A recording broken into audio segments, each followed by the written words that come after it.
Assalamualaikum warahmatullahi wabarakatuh. Halo, selamat siang. Motovlog Sumatera Barat adalah motovlog yang menyajikan konten-konten seputaran Sumatera Barat.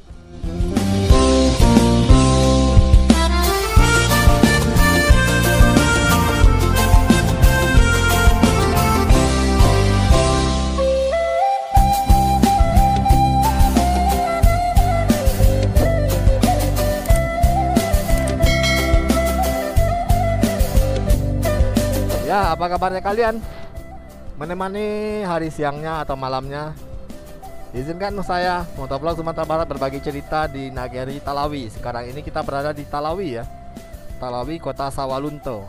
Memang tidak ada yang spesial kelihatannya di negeri ini, tetapi ada seseorang yang bisa membawa pengaruh besar terhadap perjuangan pergerakan kemerdekaan. Dan ya, beliau adalah putra asli Talawi, Sumatera Barat.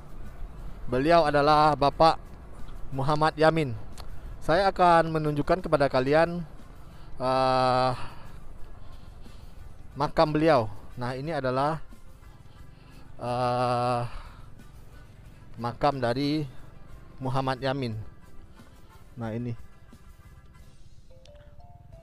saya akan mencoba